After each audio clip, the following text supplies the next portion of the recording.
So I don't know about you, but I'm completely buzzed right now about Bradley Cooper and Lady Gaga and their on-screen performance at the, the Grammys.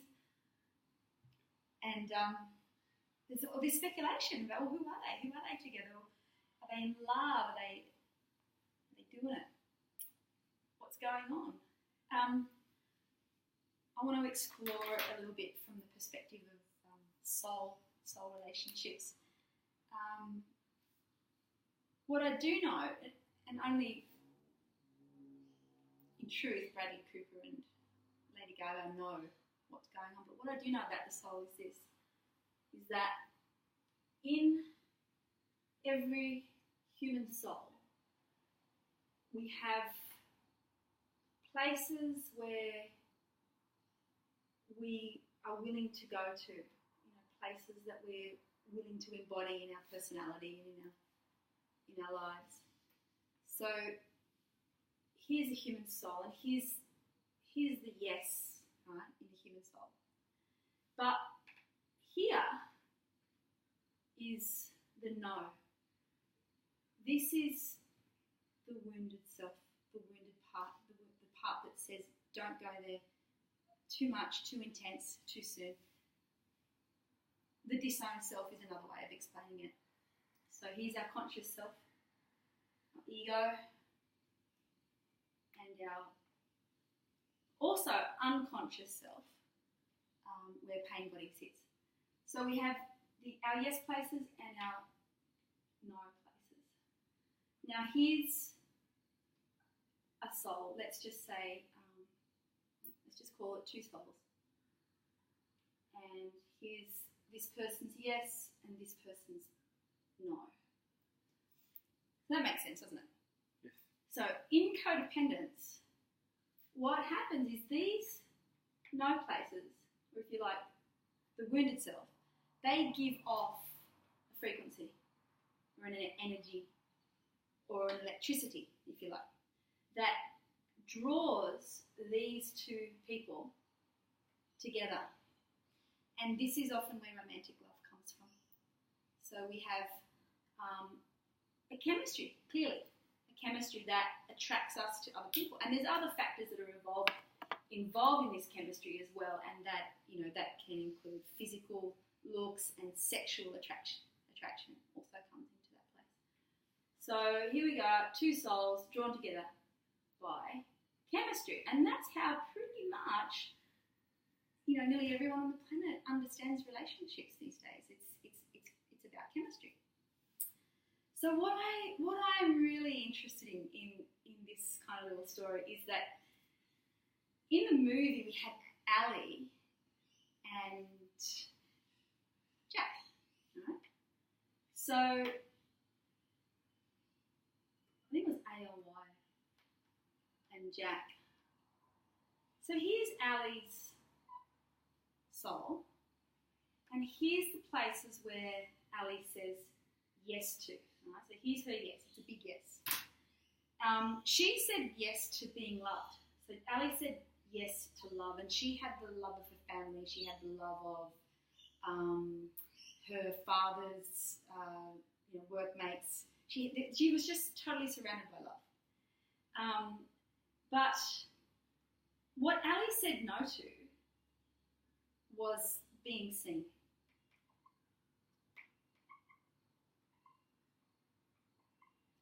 Right. So here's her, don't go there. Dad would push her, and she'd say, no, get back. I'm not into that. Jack had no issues with being seen. So here's Jack's yes. And he was fine with that. But his no was love. He didn't have that. His mother was killed or died in childbirth, or not there. His father was an alcoholic. He didn't have anyone to represent and reflect love back to him. So here they are, their shadows, which is their nose,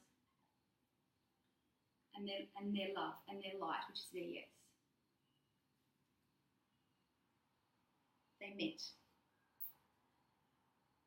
All of a a sudden, in this particular movie, Jack's yes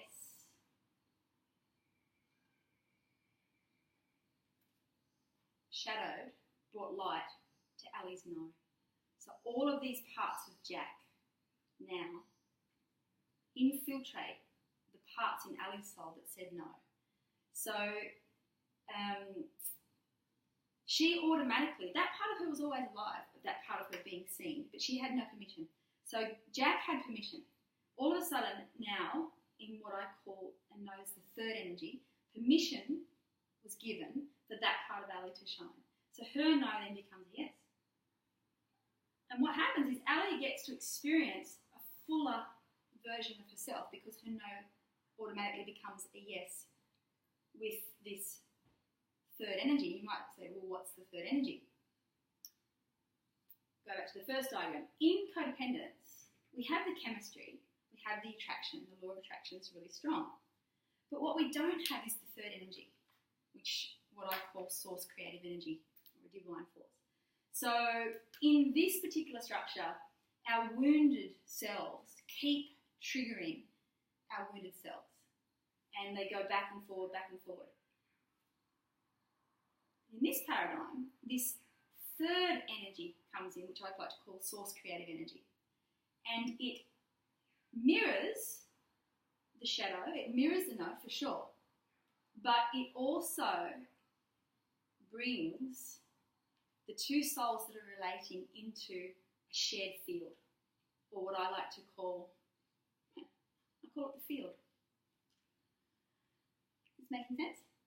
So far, yes. Okay, bear with me.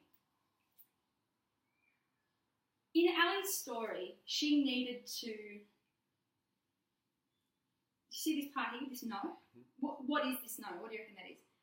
It's the emotions that we haven't processed. So in Ali's story, it was fear. Right? Stay away from my no because I have fear. What Ali did was she felt the fear, she got on the plane and she walked out on stage and she performed because Jack said, all you have to do is trust me, and that's what he did.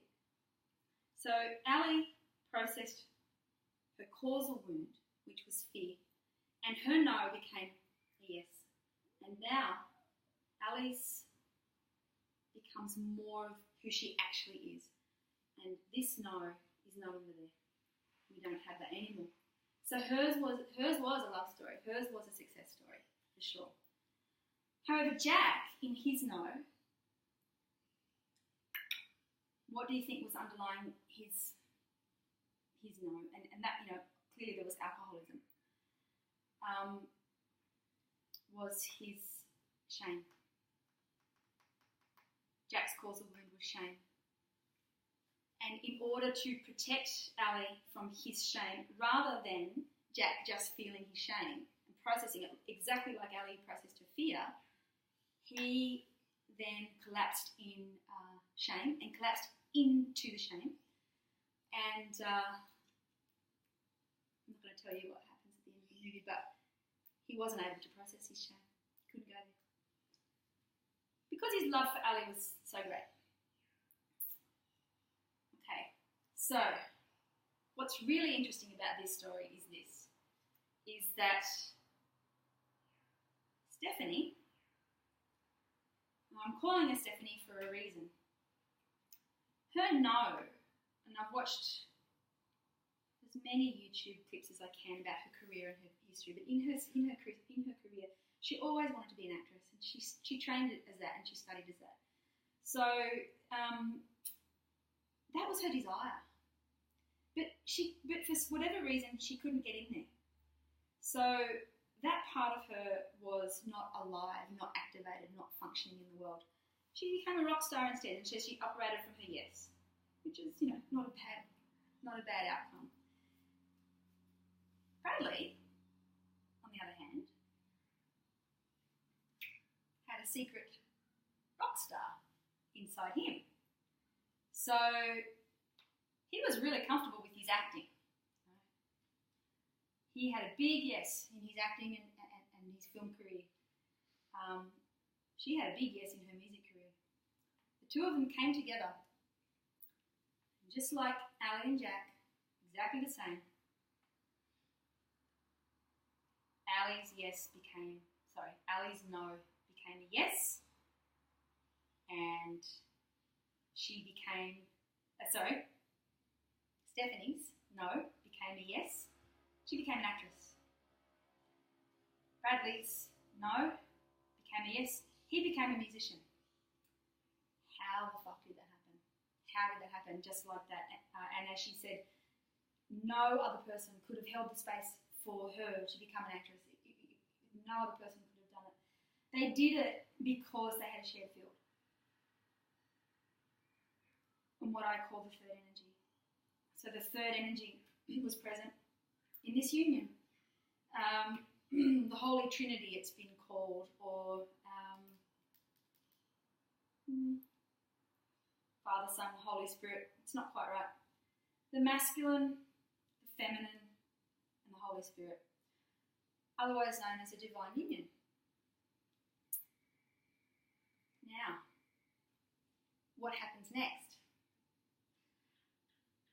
Anyone's guess? My guess is that, let's have a look at over here.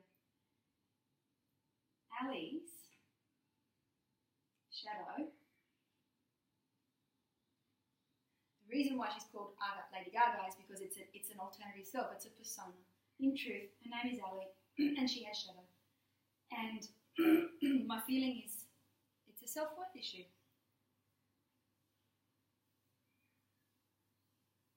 Now, I would say that she has experienced a connection with a person on the planet that has been unlike any connection ever before.